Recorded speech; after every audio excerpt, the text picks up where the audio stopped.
All right, what's going on, everybody? Welcome back to CMC News. I want to clear something up in this video and take the opportunity to do so. Some of you guys have seen the latest development. We actually got a response from Mr. 666 himself.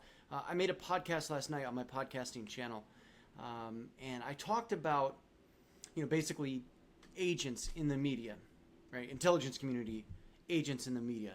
And I wasn't making any accusations, right? I was more speculating, right? Offering some commentary. I didn't come to any conclusions. I was just sort of speculating and offering up my suspicions for particular channels, particular narratives, and so forth. So anyways, one of the creators that was mentioned was Mr. 666 himself. And we actually got a response, which was a little unexpected. Okay, the video has been completely ratioed, and there's a lot of comments criticizing me, which is fine. I can totally take the heat.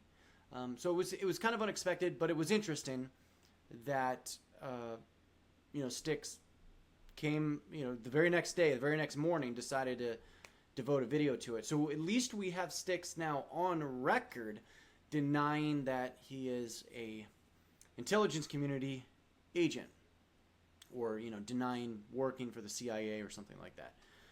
But anyways, that's not what I want to clear up. What I do want to clear up is the misinformation that I have not been around very long.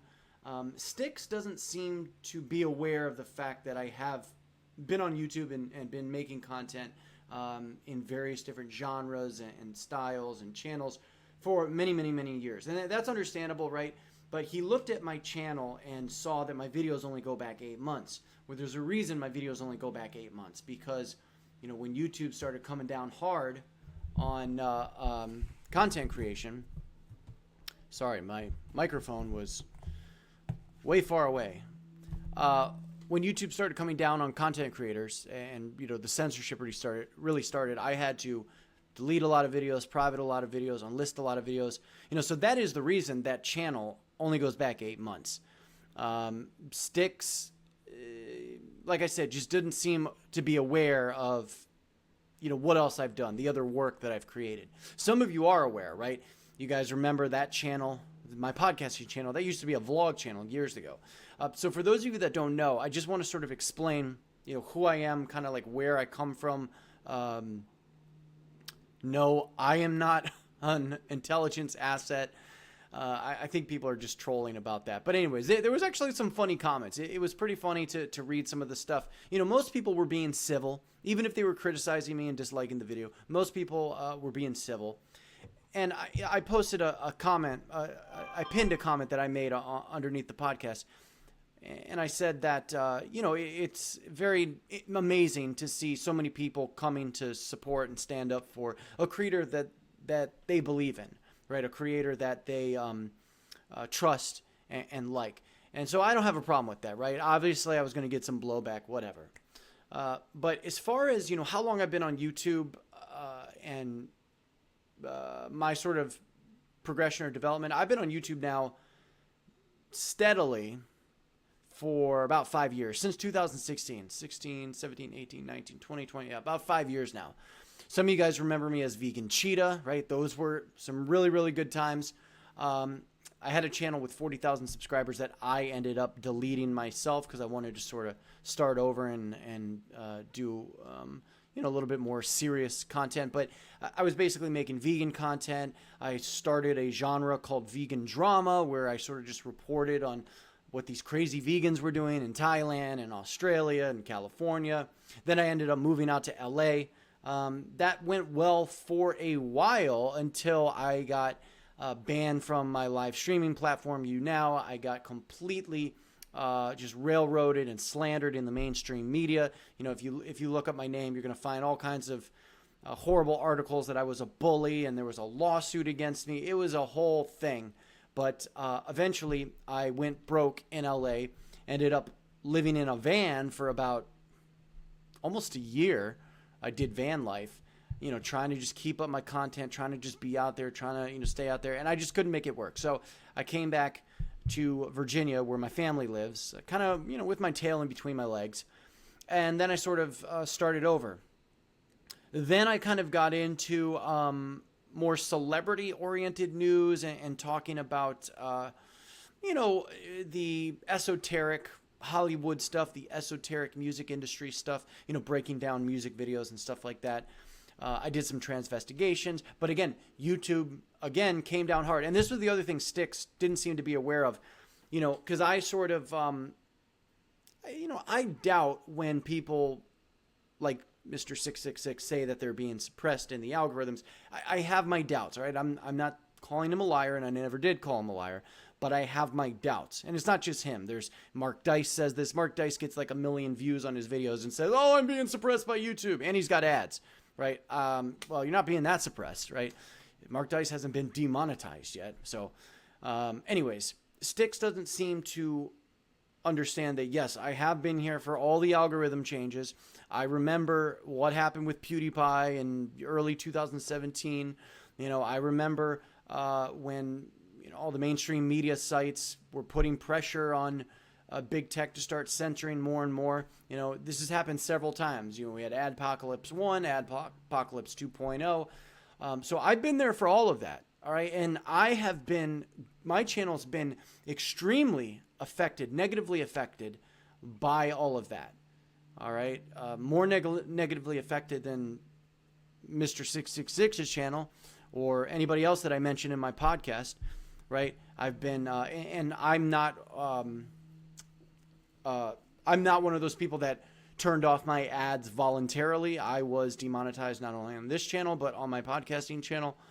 And it was kind of rough, but I learned how to trade, right? I trade stock options now. And so I don't really rely on this for income anymore because it's, they're just making it impossible for me. And so, I do have a few supporters on Patreon and people support me on PayPal and everything. But, I used to make money, doing this. I used to make a couple $1,000s at least a month. I had good income coming in from my YouTube channels. But it really got bad in like early 2018 when I just got slandered by the mainstream media. I had this lawsuit against me for slander and defamation. I was banned from my live streaming platform, YouNow, which I was making a shit ton of money on that platform. And so ever since then, with the suppression, the algorithm suppression, my videos just got completely buried. I mean, somebody like Styx or Potter, Colonel Potter, Mark Dice, these guys, they all claim they're being suppressed by YouTube. Even Alex Jones claims he's being suppressed by YouTube, but Alex Jones videos still, you see them in the algorithms, they get recommended. So, again, I'm not calling these people liars, but I have my doubts, right? When there's 100,000 views on a video, or the other thing people will say is, oh, well, my subscriber count slowed down, right? My subscriber count not only slowed down, but they started just shaving subscribers off of my channels. I haven't seen that happen with other channels, right? With Styx, he claims that, oh, my subscribers just completely stopped growing, but his channel has gained well over 100,000 views in the last year, maybe year and a half, right? I mean, he's almost up to 500,000 subscribers now. So, I mean, again, I just have my doubts about all that, but that's not what this video is about. Styx just wasn't aware that I have been around for a very long time, and I've been at this a while. I've been kind of in and out of different genres, just trying to find what I want to commit to. You guys understand.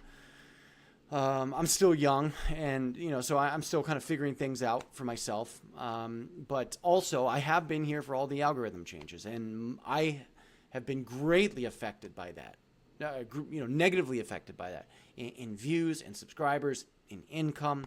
So it's been a very, very rough time, and I've lost sort of when I was starting to lose momentum, you kind of lose inspiration because you got this community growing, and then YouTube just deads it, right? And you try to grow it on other platforms, that gets deaded. The other misconception is that I think Styx only does YouTube and I only do YouTube. Both of those are not true. I am well aware. I follow Styx on BitChute. I follow him probably on Gab, and I know I follow him on Twitter, but I follow him on the alt tech. right? And I am on the alt tech. I use BitChute myself. That's the only platform that I'm consistent on. It's just so hard to be consistent on so many different platforms. You know, we have no idea which ones are going to last and which ones are going to kind of fizzle out. Like Gab, you know, I've tried Gab a little bit, but again, you know, it's just a lot to try to be on all these different platforms. But yes, I'm aware that Styx is not just on YouTube. I know that he went down from 4 videos a day because YouTube was basically punishing, you know, creators for uploading too much. I realized that he knocked it down to 2 videos per day, and he uploads a couple of exclusives on other platforms. Okay, I'm well aware of this. I'm well aware of his Patreon and that he doesn't have a paywall, right? It's just people that support his public work. Okay, I know all of this, and people, I don't know, they have this misconception that I don't have any idea really who Styx is, that I'm not subscribed to him, that I don't follow him on all the platforms. And the other misconception is that, you know, I don't like Styx. I mean, that's simply not true. I don't, you know, dislike him, right? He's not my favorite guy. I think he pushes a lot of the CivNat propaganda, and, you know, in a way, I think he sort of, you know, he played it well during the MAGA movement, right? He kind of aligned himself and started espousing a lot of the same type of views that the MAGA, you know, CivNat crowd kind of has. And, you know, he cashed well. He cashed in on that, right? And that was well played. So I'm not hating on him for that. But, you know, again, I have some disagreements there. I think I'm probably a little bit more to the right than somebody like Styx would be. But that doesn't really matter because you're not here for my political commentary. We're talking about, you know, conspiracies mostly. And, of course, politics is part of that. But, you know, I'm a bona fide, reputable conspiracy theorist, right? I am a licensed conspiracy theorist. So you can trust what I say because it's all speculation. And you can form your own opinions. But anyways, all jokes aside, you know, yes, I follow Styx. I'm aware that he doesn't just do YouTube. I'm aware that he, you know, writes and edits old occult works from the medieval times. Okay, I know all of this about him. Right, I'm not going to address anything else because I'm going to save that for my podcast. But I just wanted to get this out of the way for you guys on this channel, and you know, clear some of that up because, yeah. And also there were comments basically calling me like a Gen Y goober, or they were saying, I don't know, a bunch of people think I'm Gen Y, which, you know, well, we'll let people think what they want to think. Maybe, you know, maybe that'll work to my advantage. I do look a little bit younger, so, you know, but I am not Gen Y. All right. I'll say that. All right. Well, I hope you guys enjoy the rest of the week. It's going to be an interesting week, right? I got another podcast coming out where we're going to break down everything that Styx says. And, you know, I'm not going to go in hard, but it's like there's some things specifically that he did not address, right? He's trying to make it about, oh, he does, you know, he's calling me out because of the occult. No, that's not the only reason. That's not even the main reason I'm calling him out. But when you have, you know, the number 666 in your screen name, what else are we good Christian citizens supposed to think? All right. You guys know Ted Bundy, right? I just watched that movie with Zac Efron playing Ted Bundy. It was actually a decent movie, to be honest with you. I've never seen any Zac Efron movies before that one. He's probably trying to break out of the heartthrob sort of image that he has, but it was a good movie. But I kind of went down the Ted Bundy rabbit hole after watching that video last night. And I made a post on Instagram. The very last place where Ted Bundy killed, at this women's, you know, girls sorority house, the address was 661, right? And 66 times 1 is 66, right? So, yeah, when you have that number in your screen name, you know, it shows up on my radar, and this kind of shit doesn't get past me. So let me know what you guys think in the comment section down below. Stay safe, stay sane, and stay sanitized. Wear your mask. Get your Israeli booster shot. And with that, I'll see you guys on the next video.